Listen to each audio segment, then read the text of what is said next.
Jason, can other people hear you? Oh, there it Can I hear you? Can you hear me? is. I can hear Greg. Hi, Greg.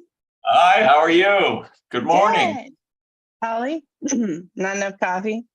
No, I'm with you. I do like the mug. Chad. It's awesome. Oh, very cool. Very cool.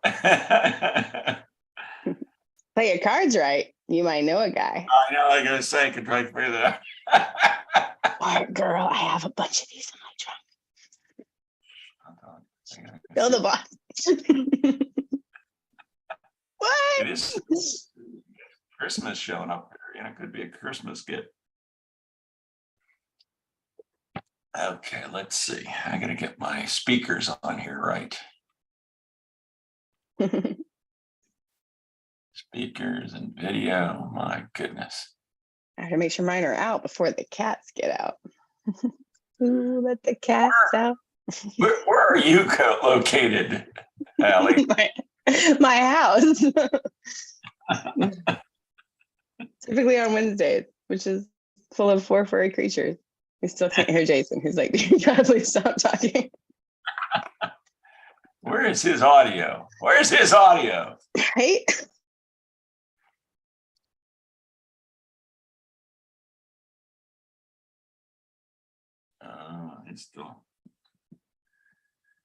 He's still on this.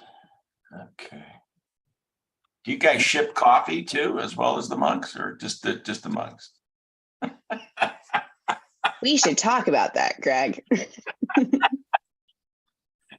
I feel like there should be a product coffee.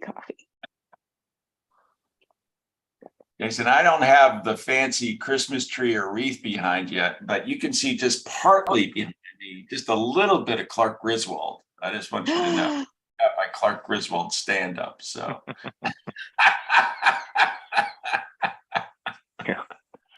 that is so awesome. He makes apparently the Christmas lights took out his audio. That's what's happened. You can't have that many things plugged in one place, Jason. Come on. It is the Clark Griswold lesson, right, Jim? Is that a riot or what? Oh man. That's a riot.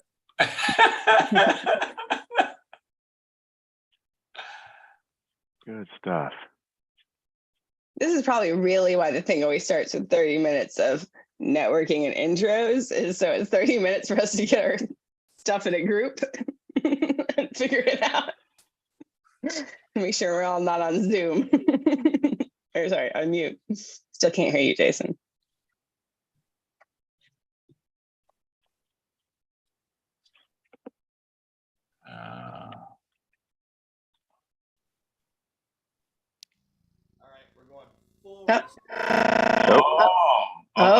We heard you. You were just faint, and then you turned into a dinosaur. I heard some of that. And now we've got kids from a different angle. Look at that. Look at that. Still can't hear him. Oh, wait. Say something? Nope. So close.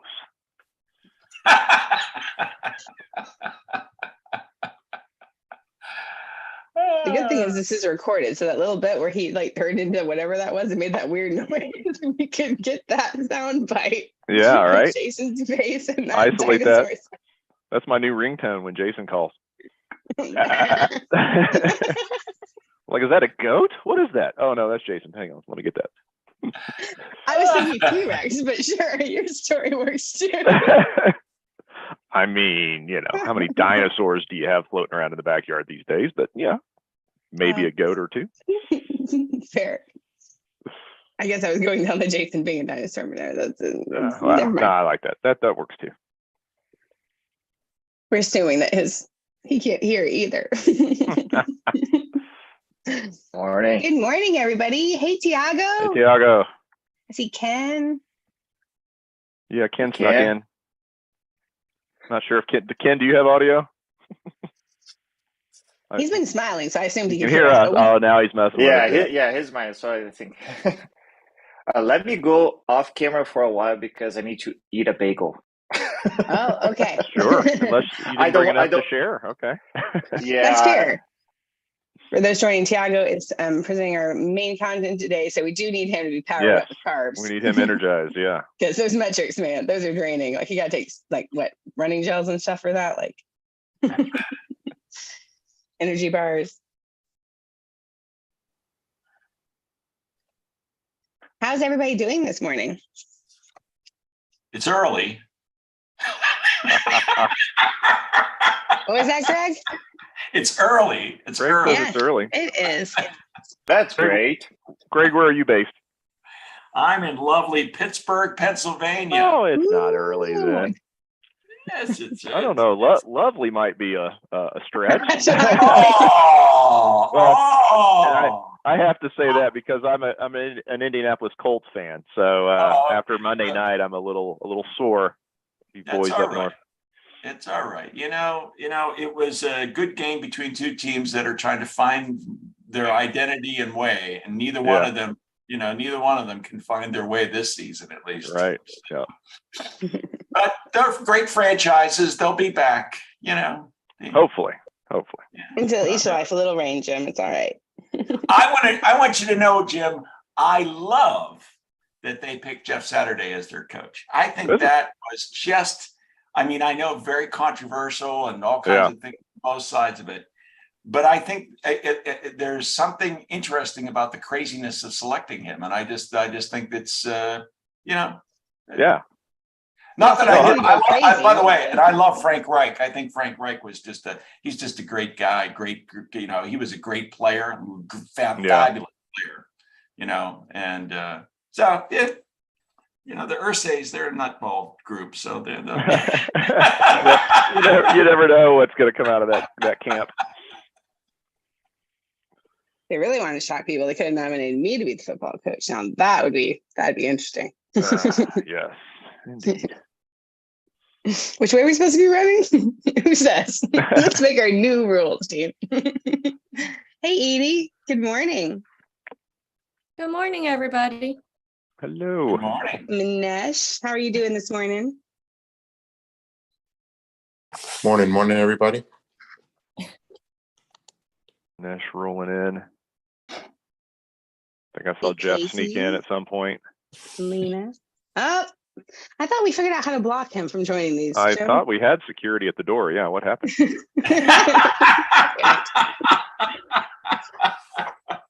I had to work on a couple of new email aliases, but I got through. Well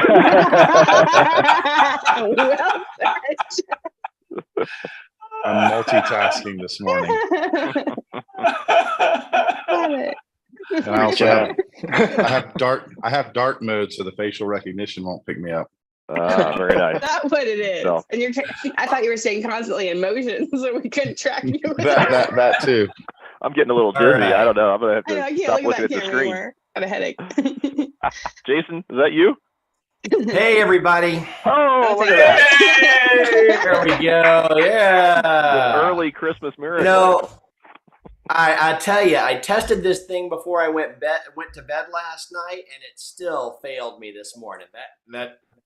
That can happen on the best of days. But anyway, Well, that's when the gremlins kick in, everybody. Jason. The gremlins only work when you're in bed. So the key That's is right. to set it up That's and true. never leave it without a guard, and then it'll be fine. To be fair, I did Never have sleep. a snack after midnight, and I might be the gremlin. Who knows? Uh-oh. Anyway, so hey, welcome everybody. Welcome back to Product Coffee. Got a little slow start this morning, technical difficulties. Thanks for hanging out and waiting around while we got that started. Want to welcome everybody. And for those of you who haven't joined us before, what we're going to do for the next few minutes is our regular holiday tradition, or not our regular everyday tradition, every Wednesday tradition of just getting to know each other. So we take a few minutes at the beginning of Product Coffee to introduce ourselves. And the way this works is if you're shy, you can turn your camera off and I won't ask you to introduce yourself. But if you're not shy and you want to meet some of your product management colleagues from around the world, turn your camera on and I will try to get to the folks that it's been the longest since we've heard from. And I'll ask you to tell us who you are. And it's right here on my screen. You can see it right there. I'll ask you who you are, who you're with, And what has your attention right now? That might be something that you want to celebrate, a win. Maybe you've had a big launch that you're proud of, or it might be something that you're struggling with, a challenge that you have that you'd like to talk to some other product people about and see if they have some suggestions, some articles, or a connection that might be able to help you out. Throw it all out here. That is why we're here building this community to help each other be more impactful, more effective product managers. So with that, I am going to start and welcome and say hello to Jim Montgomery. Jim, say good morning to us. Good morning. Jim Montgomery, Director of Product Management for Talogy, a talent management and talent assessment company based out of California. The company is. I work here outside of Atlanta, Georgia. Honestly, what has my attention is not at all work related. Between World Cup and my Purdue Boilermakers going to the Big Ten Championship, who's got time to work this week? But seriously, it's end of year, right?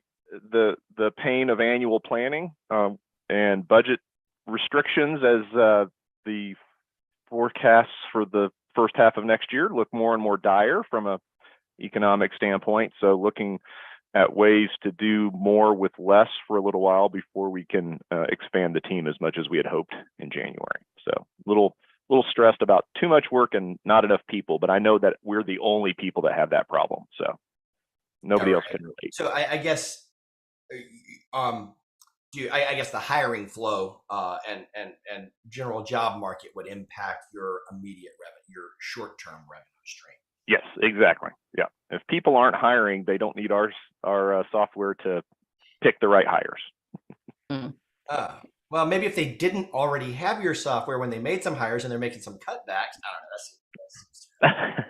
Trust me, we're trying to get creative. We're trying to get creative, but just like most companies, and of course we're private equity backed, right? So we're watching that bottom line closely and trying to be responsible stewards of what we have and keep everything going until things pick up. So very cool. Well, hey, welcome back, Jim. Glad to have you. And let us see here. Who else do we have? And once again, for those of you who are just joining, if your camera is on, I will invite you to introduce yourself. It's a great way to get to know some of your product management colleagues from around the world. And let's say hello to Allison Herbert. Allison, hey, welcome back.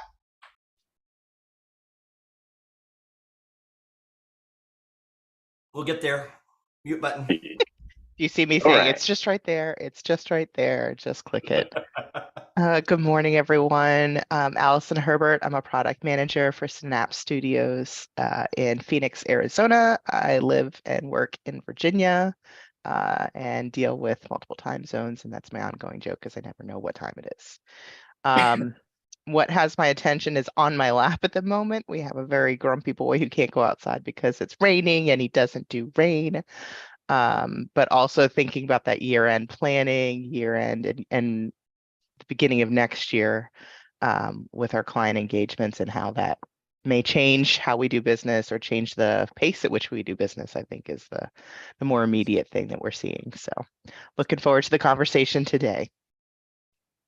Very good. Very good. Great to see you, Allison. Yep. Welcome back. And now to Holly Jewell. Holly, say hi. Hi, everybody. How are you doing? For people that don't know me, I'm Holly Jewell, as Jason may have cleverly said. And I have done a lot of things. I tend to lead teams, set up and lead teams of product people, and work to really help transform our product offerings to become more recurring revenue. So that's something I've been really focused on in the last, whole segment of my product career is looking for ways to take perpetual software and convert it to a SaaS offering, and looking for ways to unlock reoccurring revenue and value with an existing product offering, as well as launching new products to market. And I led the global sales ops team at NCR from a product management perspective for 7 years, and I am on to a new adventure. So if you know of adventures, let me know. I'm always looking for one of those big things with a spinny wheel on it, Don Quixote style. Someone who needs rescuing, Maiden in the Tower. Those are my favorites. Yeah. No one with really long hair somewhere, I'm sure. Not me. I cut a lot of mine off. So Well, welcome back, Holly. Glad to have you Thank here. you. Thank you so much for all you've done for the product management community. And if there's any introductions we can make, I think we all know you really well, and we'll be on the lookout. So excellent. Glad to see you.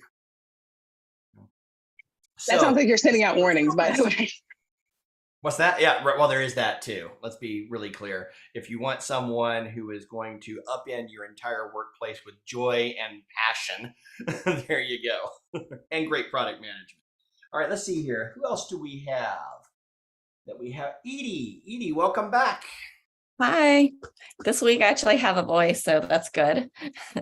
Hey. Yay. Hi, everyone. My name is Edie Kirkman. I am both a product and engineering leader. And what has my attention is that I'm actually doing a ton of interviews with different companies. And it's really interesting that, digital transformation always starts from the technology side, but very rarely it is a product-led transformation as where it needs to be. And the reason why is that because there's so many companies out there that need to go from projects to product, and they don't really know how to do that. So that's kind of the biggest thing that it's kind of a juxtaposition, a majority of the companies that the technology leaders are leading the transformation without the product partnership or even sometimes understanding from the product leadership. Seen that too, Edie. And I'd love to pontificate at a later time about what a problem that is. Yes, cause downstream issues. Half soapbox will travel. Yeah. All right. Well, thank you, Edie, and welcome back. Let's see here. So for those of you who are just joining, we've got quite a few people jumping on the line for the today. I want to really invite you to flip that camera on so that we can get to know you too. And I specifically want to welcome a few people who have joined for the first time so far. We've got Casey, Greg, and Varun joining us. Really glad to have you here. As a matter of fact, I'd love to get an introduction from Greg. Greg, why don't you say hello to everyone? Hi, everybody. How are you? It's great to be here. Jason, thanks for inviting me. My name's Greg Katikia. I have the illustrious title of CEO of Sophion, and so we're one of the sponsors here today, but it is great to be here amongst product managers. I spent my entire career as a product manager, and I know it's very controversial to say that you're the CEO of the product is one of the definitions of product management, and people it's almost a religious issue whether you believe that or not, but I'm one of the people that's on the side of yes. The CEO job is very much like being a product manager. I think of Sophion as my product, and so that's my job is to make it successful in the marketplace. So, but I've been a product manager my whole life. I started in software when dinosaurs roamed the earth back in the 1980s, and it's been a great career, and I love it. What has my attention right now? Oh my goodness. I think like everybody else, Jason, and what one of your other folks mentioned is worried about the economic headwinds that are coming amongst us. And even though we saw record spending over the US Thanksgiving holidays, with record inflation, particularly outside the US, even higher, it's an interesting set of mixed signals that are happening. And in the tech market, we're seeing a lot of layoffs and things like that are really impacting many of our friends. Yeah, I've seen quite a few of those as well. And it is kind of interesting. I've never been able to get my head around this one. I'm not an economist, and I did all right in my economics classes in college and really enjoyed them. But you don't know you've had a recession generally until the recession has technically probably ended anyway. Yep. Yet you still get negative economic impacts from the recession after it's ended, more so than when it was actually happening. It's really a mind boggler because, yeah, it's record spending over the holiday weekend. Yes, inflation drove a lot of that. At the same time, that inflation is making its way back. That money is making its way back into the economy. And my understanding is when you have spending with inflation, that's one of the things that that kind of raises the pool of money that offsets the impact of inflation. So it's I'm not smart enough to understand it. Do we have any economists on the line that can explain to us why we're seeing layoffs when people are spending money? Raise your hand and I will call on you. No camera required. Greg, it's so good to hear you, have you here. And we're going to hear a little bit more about Sophion in just a minute. But I really want to thank you for being here. It's great to see you. Yeah, same here. Thank you. You bet. My absolute pleasure. Let's see. Who else have we not heard from in a while? Graham Courtney. Welcome back, Graham.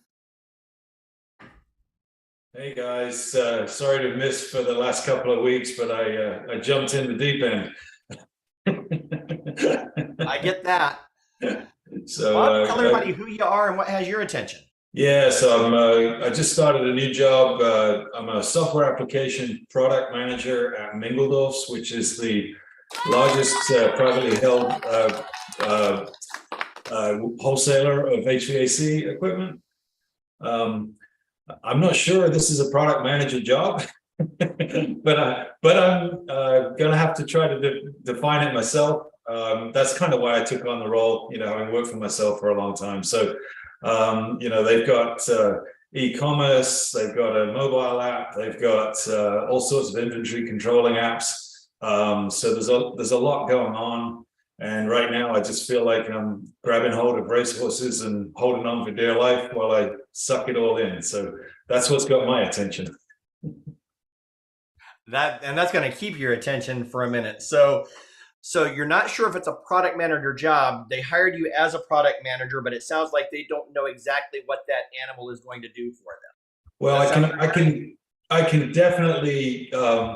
The single resonating thing so far has been they develop apps and then give them to customers instead of talk to customers and develop apps. So we got a little education program that's going to go. Great development team, a lot of bandwidth to produce a lot of good stuff. So there's definitely opportunity. It's not a critical thing at all. It's it's what you might expect in any company that's transitioning into a product mindset. Jason, the answer to that question you posed. It's solve all the problems in the company. That's always what they expect product management to do. Solve all the problems. Duh. All of them, Graham. Get busy. I'll do it one at a time, okay, Holly? They're probably out of paper towels on one of the floors. You should get right on that. Well, congratulations on the new role. I totally understand. I've worked with a lot of companies that are in that kind of transitional state. They know they need to transform how they do their work. They're not quite sure how to do it. I don't know if you have yet read Teresa Torres' Continuous Discovery Habits. If you haven't, that might be one worth picking up because there are some very pointed things that you can do, some small things that you can implement from that book that will start to create conversations that can help you make that transformation into looking at the customers, understanding what your customers need, and identifying opportunities from that, communicating those and building support for them. Really, really good one. So, well, welcome. Glad to have you back, and congratulations once again. Let's see, who else do we have here on camera? Got to get some cameras turned on. Thiago, we're going to introduce you again in a minute, but why don't you come say hi? Hi, everybody. So for those who don't know me yet, I'm Thiago Brum, Director of Product with ADP. What got my attention right now is a lot of moving boxes because we are moving in a couple of weeks. So it's kind of like draining my attention right now. Also the World Cup, right? Just like Jim, I'm addicted, and fortunately, my national team is already in the round of 16. Was the first one to reach the round of 16. Guess who that is? And yeah, happy to be here. And also, of course, as everybody else, we are approaching year end. So I lead what we call the Next Generation Payroll Initiative, payroll program at ADP. I lead the product team in one of our core market offerings. So year end means W-2s, 1099s, all the tax documents for employees, and all the tax remittance for employers. So it's that time of the year where 24 hours are not enough in a day. And alongside the year-end activities is also like fiscal year planning, right? What we're going to do next year. So I'm having a lot of fun lately. Happy to be here with you all. We need to work on your definition of fun, Thiago. Whatever keeps me busy. I've been told this too, so we should form a support group and work on our definition of fun. Exactly. Yeah. We should schedule another session after this one. Budget season is the most wonderful time of the year. What are you guys talking about? It's what everybody loves. Welcome, Thiago. Looking forward to hearing hearing what you have to share with us here in just a few minutes. Thanks for being here. And I think we got time for maybe one more. Let's say hello to Varun. Varun, welcome. Why don't you introduce yourself? Hey guys, my name is Varun Babar. My company, I work for ADP. I'm a lead product manager at ADP. So similar to Thiago, what he just mentioned about the year-end activities, I think that is something keeping me occupied as well. But what has my attention right now is product metrics, definitely. So that is one of the initiatives that I work on. So utilization and usage of the product, those sort of metrics is something that is keeping me busy in doing my research. And outside of that, the other area that I've been kind of dedicatedly working towards is learning more about the franchise business and what insights we can help our franchise owners and franchisors, the brand owners, in order to kind of scale them from one single unit to multi-unit. So those sort of insights and advanced analytics that can help the owners and brands to formalize their businesses. Very cool. So perfect timing. Glad to have you here. It's your first time here, right? Yes, indeed. Well, you're in for a great group. Welcome to our community. This is a fantastic global community of product managers who just get together every week to help each other be better product people. And we are glad to have you join us today as well. Thank you so much. So, you bet. And also, we have John Reiner joining us for the first time. I don't see your camera. Oh, you just turned it on. You want to come say hi, John? Yeah. Hello, everybody. I'm a product manager at Neptune Technology Group. Relatively new one, actually. So I've been doing it for just over a year now. I'm a hardware product manager in a B2B space. So I haven't found a lot of stuff that's relevant about KPIs for what I'm doing. So I'm just here to learn and see what I can pick up. Awesome. That's very cool. So I'm familiar with Neptune Technology Group. Welcome. So glad to have you. And if I worked with Ode, you might know her. Yeah. Absolutely. I was kind of hoping to see her this morning. She's over in Japan now. So sometimes she makes it, she gets done with work and gets home in time to join us in our early morning and her late evening or early evening. But really good to meet you. Welcome to Product Coffee. Glad to have you here, and hope you'll stay with us and come back and visit us again and again. So welcome, John. Thank you. Yeah. And let's see here. So we got about 2 minutes left before we get into. Let's see if we got anybody else. Let me real quickly. Oh, I was going to get that one. Hey, Matt Bettina from New Orleans. Matt, say hello. Hey, good morning. How's everybody doing on this lovely morning? Doing great. Good. I'm dragging a little this morning. Apologies. So hopefully this won't be too much for me, Thiago, but we'll see. Why don't you tell everybody who doesn't know you who you are and who you're with and what has your attention right now? Sure. Okay. So I've been coming to party tomorrow. Yes, that's right. So I've been coming to Product Coffee now for a little year, and just discovered it randomly one day on LinkedIn. I was just kind of looking around at product stuff, and thanks, Sonia. I am a product director for a company based in the New Orleans area called Civics. we're a software service company for the public sector. So I work to support airports with safety and operational related activity to make sure they can turn planes on time, get them in the air safely, and also land them safely. So we do a lot of work with smaller as well as larger airports. So the smaller ones, like really out in the cornfields kind of airports, as well as the big boys like New York and Atlanta and Los Angeles. So anyways, I'm glad to be here. KPIs and metrics and stuff is not really something that I've delved a whole lot into. I'm just starting to get a little bit into that. So really looking forward to what Thiago has to share today. And I look forward to seeing all of you tomorrow at our lovely holiday party. So Absolutely. Yeah. I'm excited. Who are in the, yep. So glad you're going to make it up here, Matt, for that. For those of you who are in the Atlanta area, Product Coffee started in the Atlanta area, but we're a global community. We are having in Atlanta tomorrow night, we are having a big holiday bash for product people, and it's a joint effort between Product Coffee, Product Camp Atlanta, and Product ATL, plus Method is sponsoring, FanDuel is sponsoring. We're going to be down at the FanDuel office. We've got pretty close to 100 people coming, product people, just to get together and have some. Yeah, Holly's panicking, and I see Holly's panicked look on her face because she's been coordinating this thing, and we had a surge of registrations last night, Holly.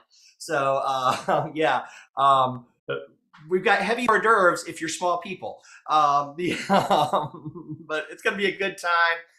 We're going to have some craft cocktails, a couple of craft cocktails, a lot of beer and wine, and a great time. If you're in the Atlanta area, head over to productcoffee.com/events, and you can find the registration for that. We'd love to have you join us. And if you're not in the Atlanta area, send us a shout out on Twitter and Instagram, and we will find you, and we will try to figure out a way to have a party with you next year. So we're going to figure something out. Like Jason has parties and will travel. It's much better than my soapbox and will travel. I will absolutely go just about anywhere for a party. So welcome everybody. Or we will find you to the party. How about that? Yeah, absolutely. Everyone come to the party. Just remember that it's a Weight Watchers party. 2 points each. Just kidding. We'll be fine. We got plenty of food. It'll be great. Yeah. Be early. Only drink vodka. That's what Weight Watchers says. There you go. Well, and one of the cocktails we'll have has a little bit more vodka in it, but I'll be making espresso martinis, the official drink of Product Coffee. So nice. It has vodka in it. I'm sure the vodka negates all the other calories, right, Edie? Yeah, we can check that out exactly. later. She just wants it black with vodka. That's it. Eat lots of celery. I've heard celery has negative calories. Yuck. So I do want to shift gears here now, and before we get too far, the first thing that we always do here.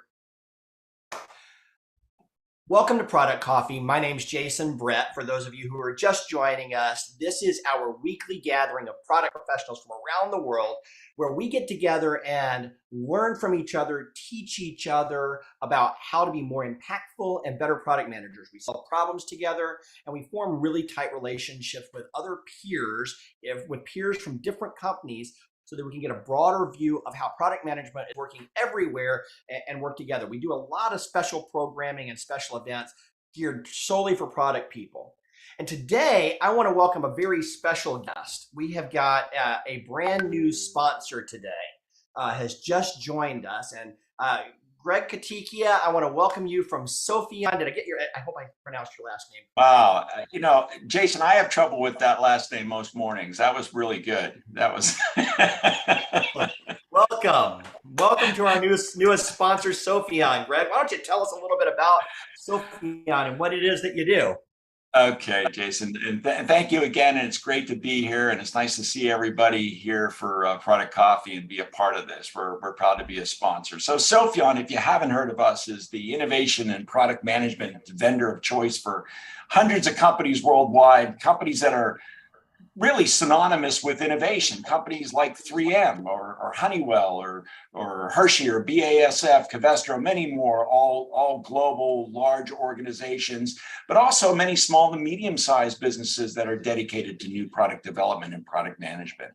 Our leadership in innovation and product management was highlighted by one of the leading industry researchers very recently, Markets and Markets, which we're very proud of, where Sophion was listed in the STARS category, which is the highest recognition given out by that organization. Today's session is going to be really good. I'm looking forward to it because everyone knows that everyone listening knows that product management's a team sport, right? In order to be a great product manager, you need to lead with both influence and vision.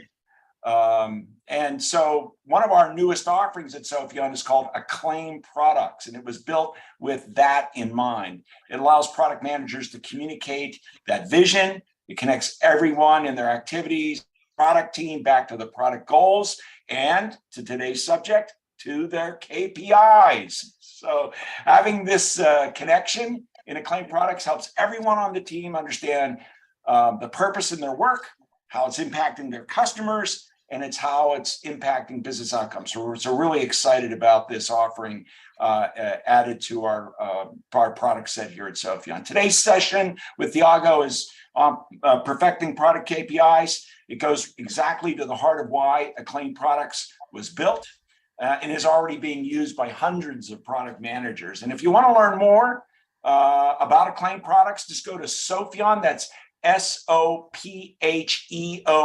Sophion.com/products/Acclaim Products. And if you use the code AI40BF22, we've got a special discount opportunity for folks listening. I'm looking forward to today's session. Thanks for having us. We're glad to be a sponsor. It's going to be a great session today. Thanks, Jason. Greg, can we share that in our Slack channel for premium people? Oh, I will. Can I put that over there? I will place that in there right now. Thank you so much, Hallie. Yes. I appreciate you mentioning that.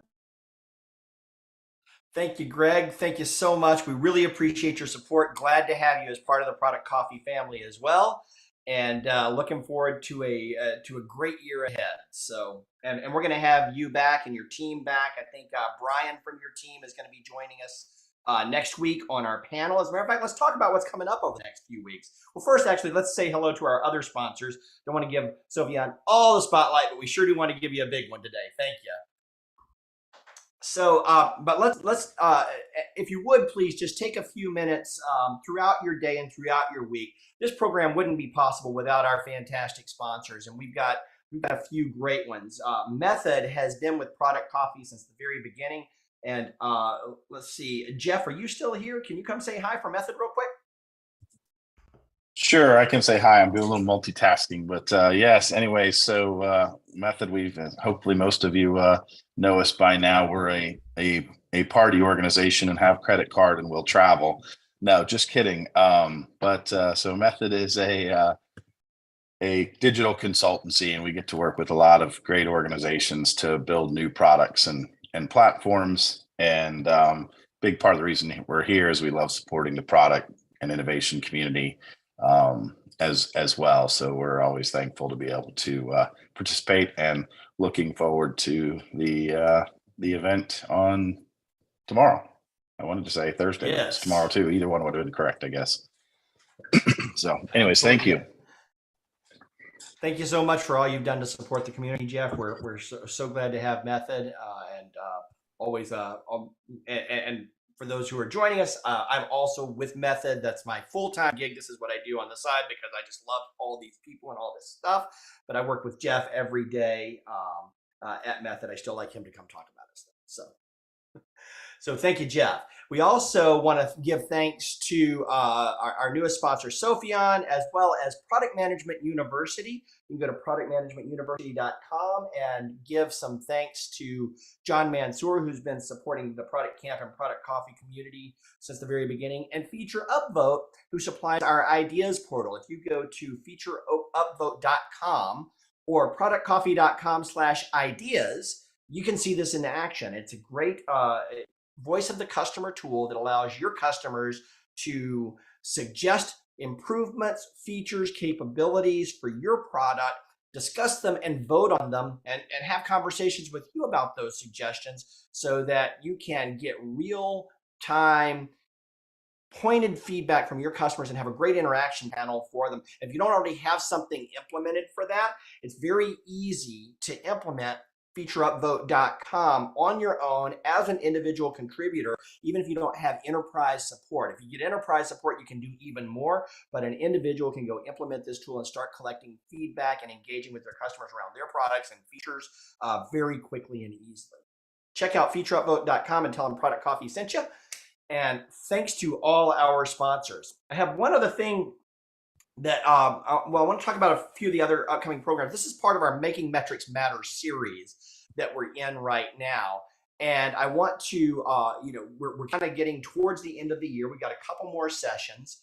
Next week, we'll be back with a panel talking about aligning with metrics and how you not only take your metrics and start using them, but how do you align your organization around those metrics and KPIs that you're proposing and watching for your product, carry the meaning throughout the organization and use it to further success of your product and your company. We're going to hear from a lot of people from a variety of different companies and experiences. We've got a great panel coming together, including Thiago, Brian from Sophion as well, and a couple of others who are going to be coming and joining us. So we're really excited about that. And the following week, we'll have our last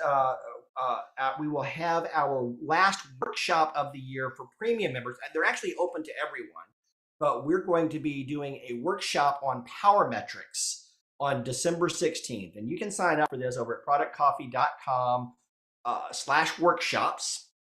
And the power metrics workshop, we're going to dive into North Star metrics, understanding them, and you're going to learn how to put together a facilitated conversation and guide your organization through developing and socializing a North Star metric that will help, that you can use either at the product level or even at the business level, putting you in that leadership conversation to create real alignment around a powerful metric, the one metric that you need to be tracking to ensure your company's growth and success and your product's growth and success.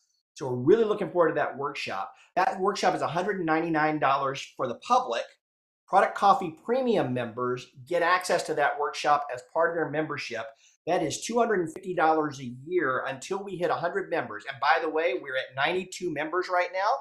So 8 more members join Product Coffee Premium, and that price is going up.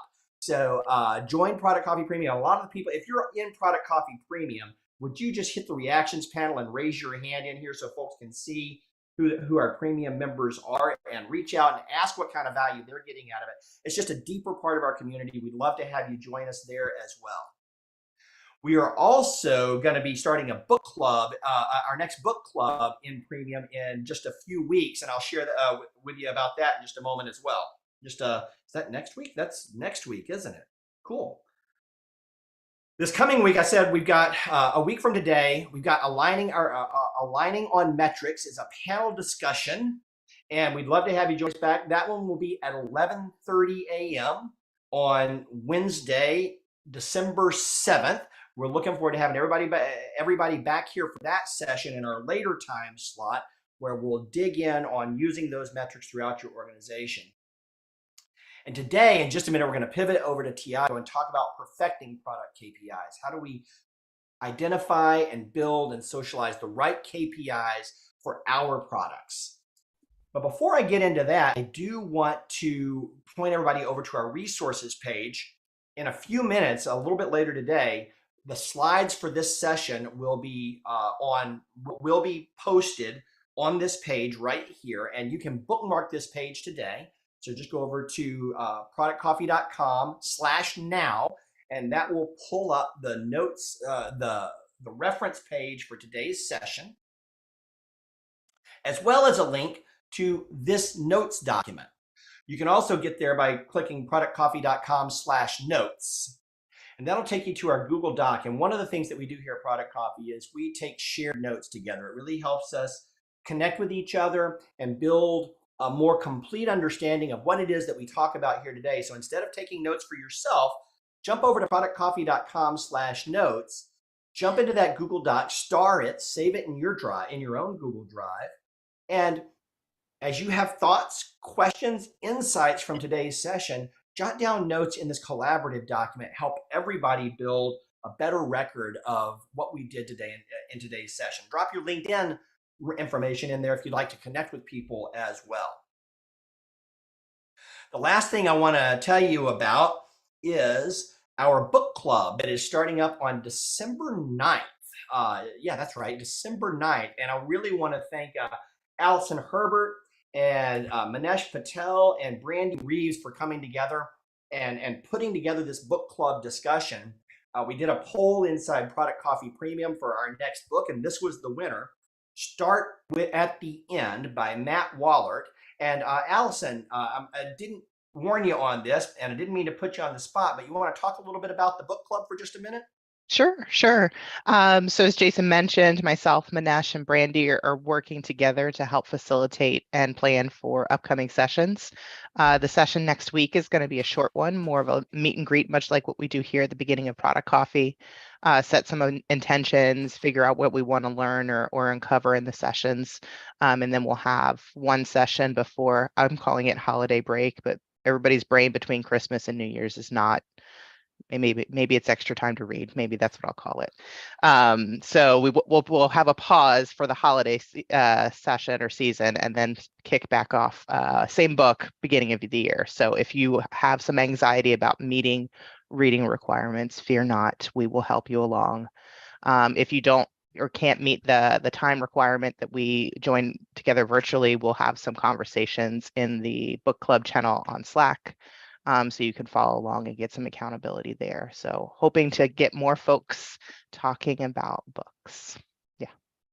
By the way, there's multiple books called Start at the End. I just Googled, so buy the yellow one. Yeah, Matt Wallert. That's the one we're going with. It's outcomes and right, all the stuff that we know and love about product. So it'd be really interesting if people pick different books with the same title. I know. I have enough time with versions of books. So like we're reading Lean UX at work right now, and my coworkers have like a different. I'm like, what page? I don't know where you are. Just tell me where to go. So good times. But yeah, looking forward to kicking off the session next week and getting this book started. Thanks, Allison. I just bought it with one click. Oh, awesome. Hooray. And I will drop the I'll drop the link in. We'll be sending out an email. And just to be clear, you don't have to be a member of Product Coffee Premium to join the book club. If you want to participate in the private Slack channel, you do have to be a member. And Jerry's reminding me that a lot of companies actually have a training and education budget that you might not have used this year. And you can probably use that to join Product Coffee Premium for $250 a year. We'd love to have you. Once you join, you are locked into the rate you join at forever, as long as you maintain your membership. And like I said, once we get to 100 members, that price is going to be going up. So we'd love to have you join us here at the end of the year. And but you can join the book club without being a member of Product Coffee Premium. We will send an email out to everyone on the list and tell you how to participate in that. So looking forward to seeing a lot of people there. And thank you. It's like paying for one workshop and then getting all the rest for free. That's what I said when I used my team's training budget to sign them all up. Yep. Absolutely true. Thank you, Holly. So now we are deep into our time here. So let's get started. What did I do there? Oh, there we go. That's what we want to do. I went to the wrong screen. We'll cut that. We'll fix that in post. So, hey, I want to welcome back to the screen Thiago Brum. Thiago is the Director of Product Management at ADP, and he has been a member of our Product Camp Atlanta and our Product Coffee community for as long as I can remember. And Thiago wrote a great post on LinkedIn back in, I think it was January of this year, on KPIs and how to think about them. And so we asked, after going through that post, we asked Thiago to come join us here and talk about his perspective and what he's learned and how he helps his team develop the right KPIs for their products and socialize them through the organization. So I'm going to turn it over to Thiago and put my mic on mute. And welcome, Thiago. Thanks again. Thanks, Jason. Thanks, everybody. Well, thanks to Jason for putting me on the spot. So I am not responsible for the outcome. It's all on Jason. If nothing of this is of value for you, just kidding. But thanks so much for the invitation, and it's really a pleasure to be here with you all to share a little bit of perspective on the product KPIs, right? So I think it all starts with the question, are you moving the needle, right? We product managers, we are responsible for driving value throughout the organization and to create an impact on the business. So one of the most important portions of our job is to measure that, is to make sure that we achieve that. Or if we didn't achieve something, what did we learn and how do we move forward so we can achieve our goals, right? And this post that Jason mentioned and will be shared as part of the resources. Was the result of a conversation I had with a product leader a while back. I think it was about a year ago. She said she was having a hard time to find product managers for her team, and the reason was that these product managers, they were not well versed in metrics, and not only talking to this product leader, but also talking with a lot of peers and other leaders in the product management industry. There's always this question about metrics and managing effectiveness of something that we release, a new product, a new feature, right, a new capability. And at the end of the day, it all boils down to something like product metrics go nowhere because they don't talk back to the business, right? So we create our metrics, we track things, we track events, we track things on the product, we track the feature usage, but we're not able to translate this to the to the company results, right? Which drives really the question, like, are we measuring the right things? Because everything can be measured, right? Everything, like, there tons of data points out there, and there are many ways you can collect that data, right? Like with Sophion, with other voice of the customer and behavior analytics tools that are out there. So it's really something that gathering data is easy, but like, are we getting the right things to measure the impact we are creating on the business? Right, and how do we make those product KPIs talk to the business, talk back to the business, right? Based on that, I was thinking about it, and I realized that we need to give a step back and really go back to the basics of, like, how do we measure results? And it includes like 3 things. The first one is to understand the business KPIs, right? Understand what are the indicators that make the company run, what are the things that keep the company afloat. Also, understand the business goals. Where do you want to be as a business, right? What are the goals you want to achieve, and where do you see yourself in the future, or where do you see your company in the future?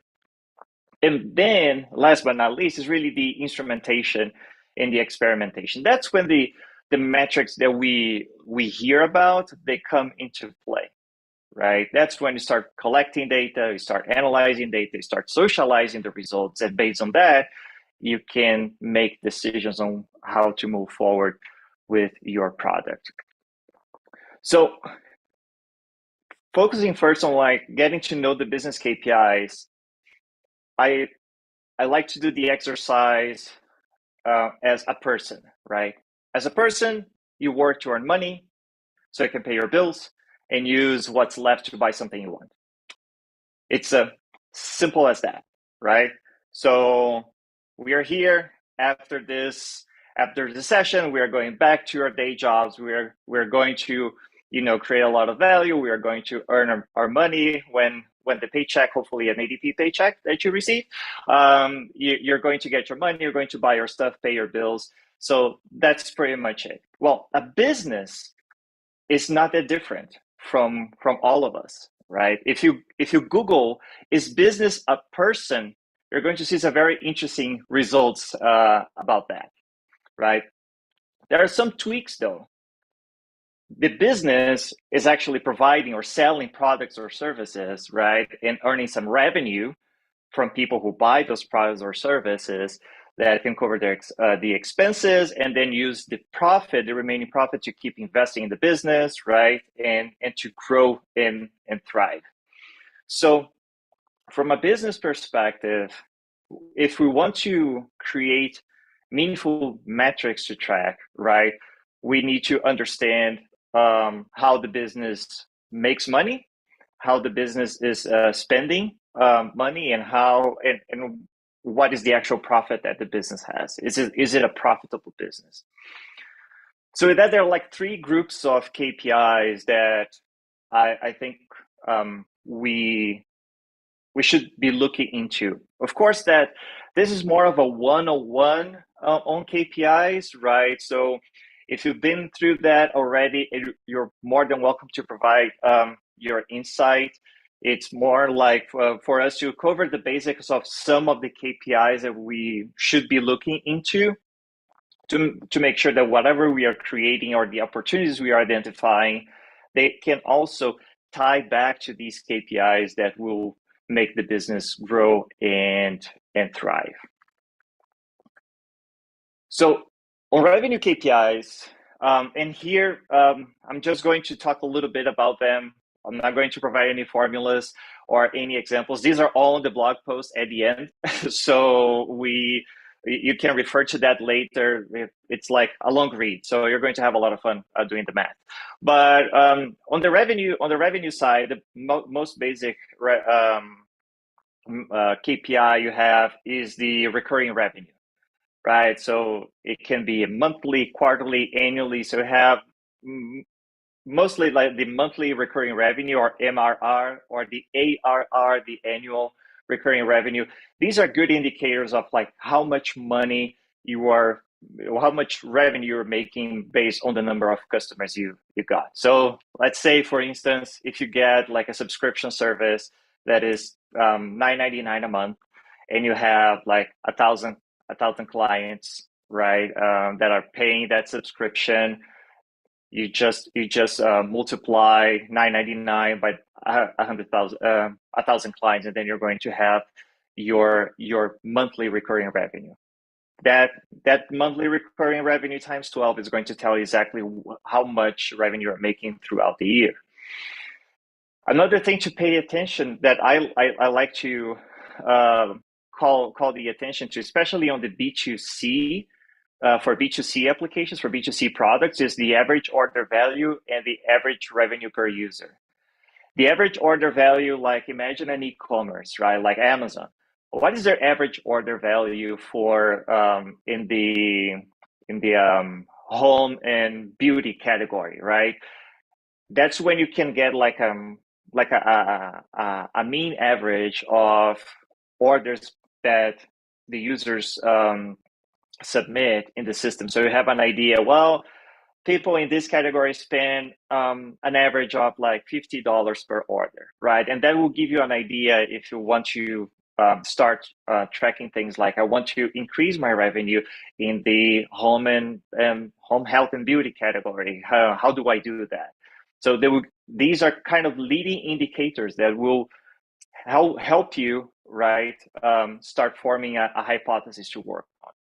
Average revenue per user, it's kind of the same thing, but it's only like at the is the total revenue for a specific user, specific client, right? So you can get like, if you have the subscription service and you have some add-ons and you have some other services, aggregated services that you are selling, and people are buying that, You can see, well, how much they're spending on average, like each one of your clients.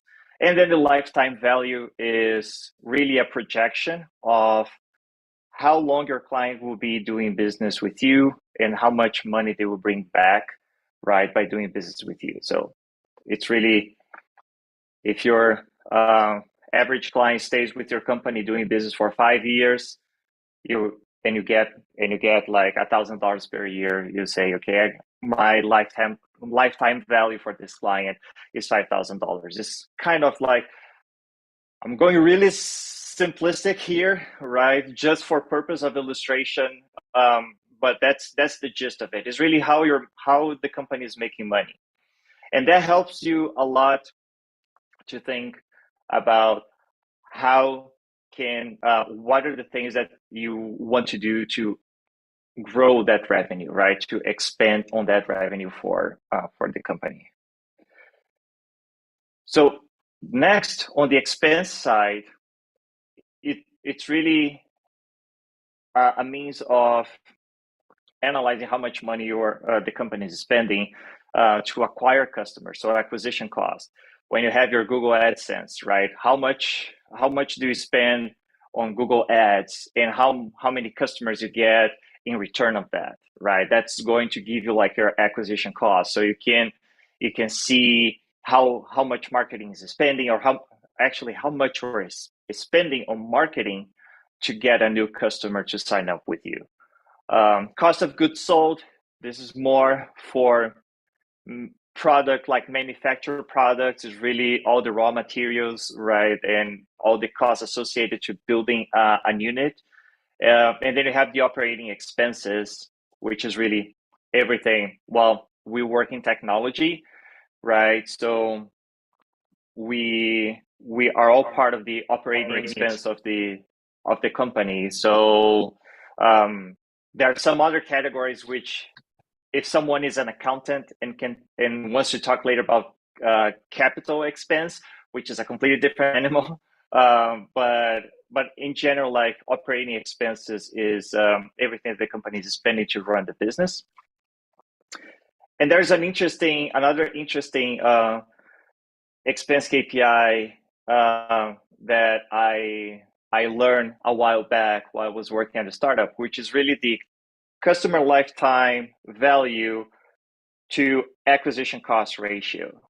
So based on how much you spend to acquire a new customer and the time this customer stays doing business with you, what is the payback period? When are you going to break even and start making money with that customer?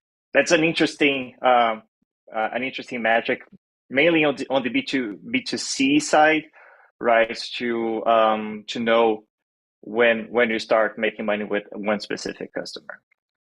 And there are some magic numbers and magic ratios on that. That the industry says that if you have a ratio 3-to-1, so your lifetime value is 3 times bigger than your acquisition cost, then you're good to go. If it's 5-to-1, maybe you should be spending more money to acquire more customers. So there are some variations to that. Finally, the profit KPIs is really the net income after all the operating expenses are taken out. What is the net income that comes to the business? Also known as EBIT. EBIT is earnings before interest and taxes. It's also used for accounting. In the net profit margin, really to see what is your actual profit after taking all the expenses and revenue and doing all the calculation. There's one other category that I didn't mention, which is very important, is engagement and retention. So if you look at churn rate is like the percentage of your client base that left you, that churned, and you want to keep that really, really low. And also our good old friend Net Promoter Score, right? That is really a way to assess the customer satisfaction overall. These are like some of the business KPIs that I learned the hard way to pay attention to, because they help me justify some investments in the products that I was working on, right? And I'll show in a minute how this will translate when we are working with a product and a business goal. One thing important to mention is where to find these business KPIs. Well, as product managers, we are spread all over. So it's really make friends with marketing, operations, finance, even sales, right? So try to get as much information as possible from these other areas of the business, because they have a lot of these indicators. They need to track a lot of these KPIs. And for the public company, so if you work at a public company, you can also read the 10K forms that they filed to the SEC, where they have all their balance sheet and they have a whole explanation about how they're operating. And you see a lot of those KPIs there, like the net income, the EBIT, the margins, right, and the revenue.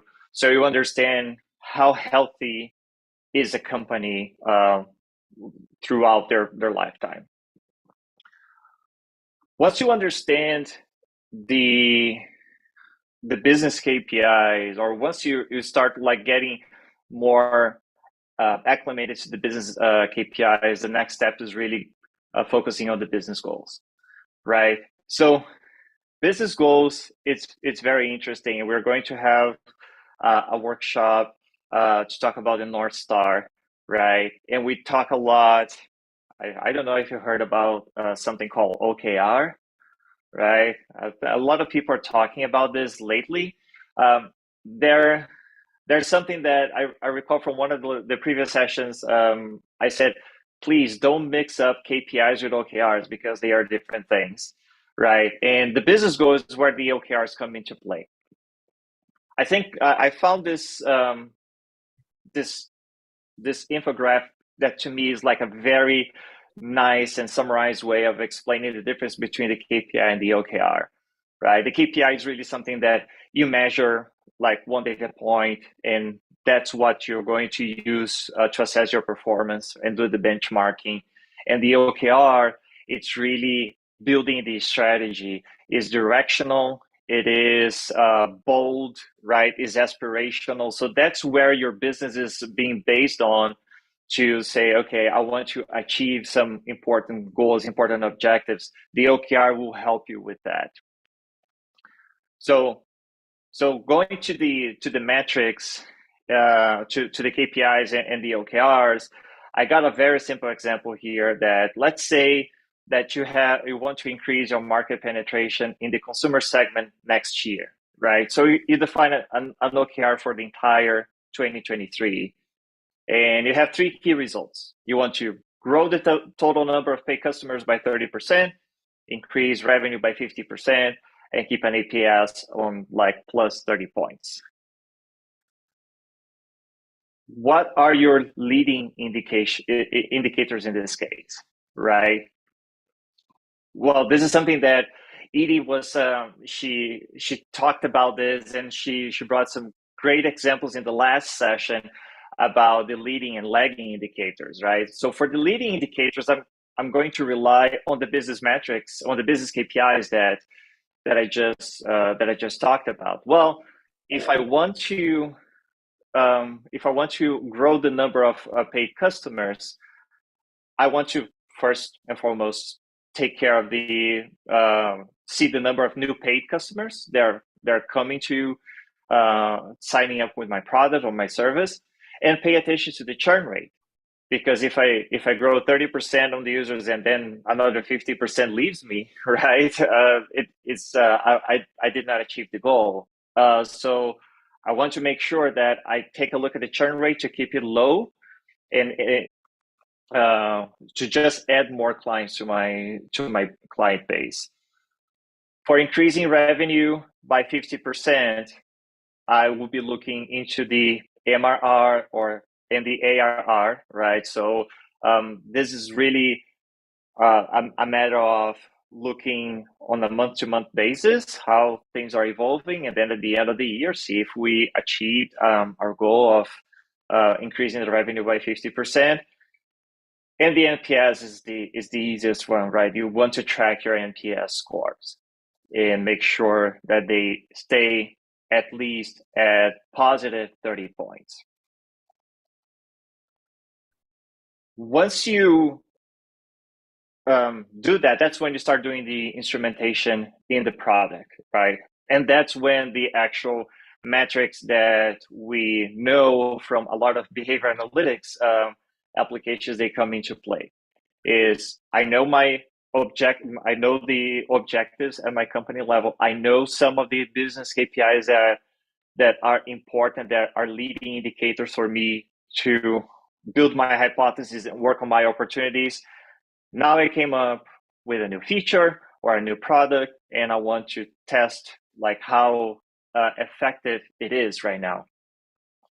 So that's when we start going into I'll describe some of the things that I'm used to use at ADP and my previous experience at the startup as well. The first one is count of events, right? You can have many events. You can have an event for sign up, an event for cancel subscription, an event for to assess what is the pricing tier that of a service or subscription that someone selected. You can use count of events for anything, and then you can aggregate those numbers later to know if it's trending up or trending down based on the time frame that you are assessing. Also, I have conversion funnels. This is the most famous one of the most famous product metrics, especially if you have the classic shopping cart example, right? You want to see people who are starting the activity of putting things in the shopping cart, going to checkout, and completing the order, and see throughout this process how many people dropped in the middle of the process, so you can start working on improvements to try to convert as many users as possible. It also may mean that everything is good, and it's more like you start A/B testing. So that's when you start engaging the product led growth PMs to run like A/B testing and a lot of experimentation to see, well, can we improve this funnel? You have also session length, how long for how much time the users will be using your product, be in your system. Returning customers, which is really an indication of people who are coming back to your system and using it again. Not only the unique users, but how often do they come back to use your product? And then here with like a little siren on the sign is the daily and the monthly active users. This is a tricky one because depending on the context that you use these metrics, they provide no direction. So they are what we can call vanity metrics or brag metrics. The most classic example in the last few weeks is Twitter. Since Elon Musk bought Twitter, like the daily active users spiked, but I can bet money with you that it was like either people like cursing Elon Musk or some bad actors that were getting back into Twitter and some bot accounts that just got back. So you can see those spikes. And what I mean by that is these numbers can be really artificial, but also they can indicate something like, well, my demand is growing in the system, so I need to think about the infrastructure to support and not create any disruption for my users. And the last but not least, this is a very interesting one, which I have to admit I need to get better at, which is the cohort analysis, right? Which is a means for you to analyze a part of your cohorts with the same attributes over time to see how they engage with your system. So if you focus on the segmentation of your users, you can start doing the cohort analysis for like paid users, freemium users, or and then whenever you release something, you can see, are you getting a drop in usage? Are you keeping the same usage over time? So this is a very interesting metric to look for. So when, like, going back to the example, like, what should you track, right? If I get to that simple OKR, let's say that to grow the number of paid customers by 30%, I just threw out a number there. I want 80% of conversion on the premium subscription funnel. I want like 80%, 8 out of 10 users that go through the premium subscription funnel to complete the subscription and start paying for the service. And also count the cancel subscription events to see how my churn rate looks like over time. And increase revenue by 50% if you have events to get different plans that are selected in your application. You can track that, and you can do a simple math, and then you can check with your finance team or sales team to see if the numbers match. But you can have some ballpark numbers from the application if you create the right instrumentation to track those events. So a lot of apps, they have those 3 pricing tiers where they have the low price, the best value, and the high end. And they do 3 on purpose because they want you to take the best value one in the middle, right? So this is something that you can track the events, like selecting one versus the other, to start having an idea of how much your revenue is going to increase. And last but not least, on the NPS, it's simpler, right? NPS is already out of the box for most of the analytic solutions. So you just need to have a pop-up that displays a question: would you recommend this to a friend or a family member, right? And then you have that scale from 0 to 10, where 9 and 10 are promoters, 8, 7 are passive, so they don't count, and anything 6 and below is called a detractor. So you can assess the satisfaction there. One thing interesting about NPS is that depending on where you work, if you work on B2C, that's the scenario that I just described. You can put something in app.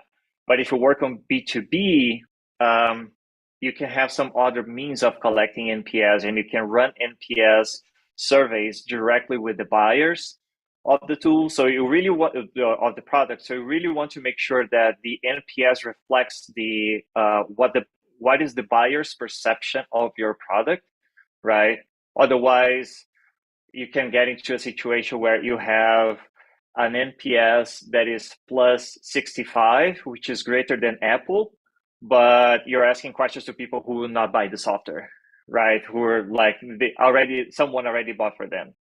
Does it mean something? Well, maybe it means that the people like that are using the software, they are happy with that, but it doesn't mean that it's going to influence someone else to buy your product. At least I would argue is like debatable that this will happen. So finally, like your lagging indicators, right? Your lagging indicators, they're pretty much your metrics, your product KPIs, your funnels, your events, and also your leading indicators, the revenue, the number of clients, right? Your leading indicators and your lagging indicators from a business perspective are pretty much the same. So I think that when it comes to reporting that and socializing, you need to make sure that your product KPIs will talk back, will talk with the business KPIs. Otherwise, you're just telling half of the story, right? If my conversion funnel is great, but is not making a dent on the revenue, because I have a lot of people with that are for the shopping cart example, right? A lot of people are using the shopping cart successfully. We are getting more traction. The conversions are great, but the average order value is very low, right? The average revenue per user is really low. Like, it's not going to impact much on your revenue goals.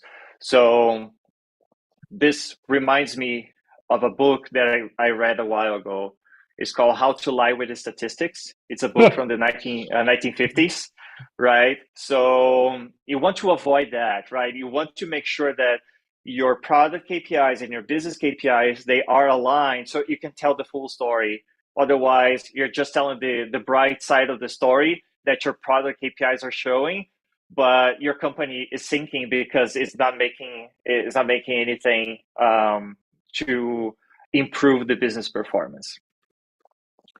So again, get to know the business KPIs, understand what the business goals are, and then instrument and experiment with your product and tie back to your business KPIs to make sure that you are moving the needle. In case you are not moving the needle, you're going to get all the indicators that will help you pivot in a safe way to say, okay, I learned that I cannot achieve 50% revenue growth in this year. We were able to do 25 tops. Going back to the OKR, does it mean that we failed? No, actually the OKRs, they should not be a carrot and stick type of thing, right? The OKRs are really used for learning. So the reason why an OKR is bold and is aspirational is because you want to aim very high, so you're not sandbagging, right?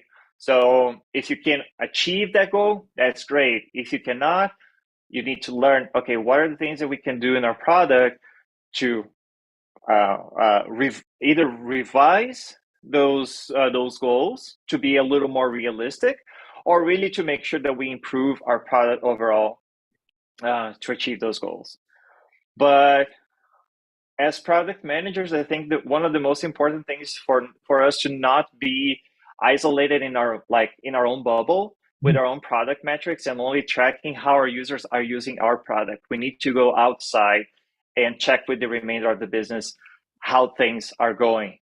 Because I like to think that most of the time, right, the KPIs that matter most to you are showing up in other people's dashboards, not yours, right? So you can have your product metrics dashboard, and you can analyze your numbers there, but make sure that the story your numbers are telling are aligned with the other stories, the other numbers that help tell the story of the business. If they are not, well, you need to, rinse, repeat, and start over again. So that's a learning process. Last but not least, one thing that I think is very interesting, if you want to get more into the business KPIs and understand better how they work and how they translate into successful business and understand the economics of like big companies. One of the first resources I learned from a product leader many years ago was to use Seeking Alpha to track the earnings calls, so you can track all the stocks and see the 10K filings, and then you can start getting more used to the business jargon that is used by executives, and that will help you also when you're building your product metrics and when you're associating that with the business KPIs. You are able to have a C-suite conversation, right, with your execs. Also, another resource that is awesome is called Stratechery by Ben Thompson. It's an annual subscription. It's a little over $100, but they're like interviews with CEOs and a very thorough analysis of everything that is happening with the big tech companies. So it's a great and lengthy list of resources that will help you understand how executives are building great companies, how these companies are performing, what are the things that are taking into account for like from a revenue perspective in the economics and also on the product metrics to understand how they are achieving their goals. And these metrics that I talked about, they're explained a little more in depth and with the formulas on how to calculate them on the on this blog post that I put back in February. So this will help also dust off my blog, and hopefully I can start blogging again. But this was a nice blog post that I kind of wrote like I had it peer reviewed by one of the former product leaders at Booking.com in the Netherlands, and there's also which is mentioned in the blog post. He has a very cool newsletter about product-led growth, and also Gibson Biddle's experimentation metrics and all the experimentation strategy he used at Netflix when he was the VP of product there.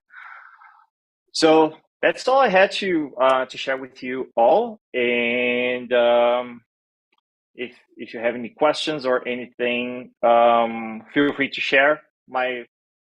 Here's how you find me. If you go to my Twitter handle, you can see my Mastodon handle, which is all the geek product manager people are going to now and abandoning Twitter. But and also like whenever I can, every Wednesday here at Product Coffee as well. So thanks everybody. All right. Hey, thank you, Thiago. So glad you could bring this. Thank you very much for walking through this. I know some folks have to drop. We've got time for one question. I have one come in from the YouTube channel from Calvin, who's watching over on YouTube. He pointed out that a lot of the early examples you were sharing there were really B2C focused, and I know that's been a focus of a lot of the writing. Are there some of the metrics that you went through that you feel like are particularly well focused for B2B versus B2C, particularly for products with longer sales cycles? Do you have any thoughts on that? Yeah, well, most of the metrics they can apply to both B2B to B2C. The difference is really like the time frame you'll be using. Like for a B2B, the sales cycle is usually longer, right? So if you have a conversation with sales about revenue, you need to understand also what is the average sales cycle to get a new deal closed. So you can understand, well, how many deals can I expect to happen in a month's time frame, and how this is going to impact the metrics. But from a reporting perspective, like the same metrics can apply to both. It really depends on your sales cycle for B2B. Also, something that I mentioned on the NPS scores, right? On B2B, you want to focus on NPS surveys that go to the buyer persona, not the user persona on the B2B side. So Edie put a great comment here about the indicators can be in other groups like support department. So yeah, client success, client support, they might have their own NPS scores, right? Depending, I need to deal on a daily basis with 3 NPS scores for the same business unit, right? So whereas in the B2C, the NPS is something that you put in app and you just get feedback from the user. So it's really the metrics, they can be used across B2B and B2C. It just depends on how you track them and how often do you track them. Excellent. Well, thank you so much, Thiago. We are about out of time. It's 8:59. I want to welcome who joined us for the first time today. I want to give a shout out to Casey, Greg, Varun, John, Yasmin, and Ashka. So glad you could join us here at Product Coffee, and we'll look forward to connecting with you more and getting to know you. Please come back and see us next week. We'll be here at 11:30 next week. And we will be digging on aligning on metrics with a great panel from several different companies, from coaches to directors of product and product leaders around the country. So thank you so much for joining us today, and have a great rest of your week, and we'll see you next week. Thanks so much. Bye-bye. Thank you. Bye. Thank you.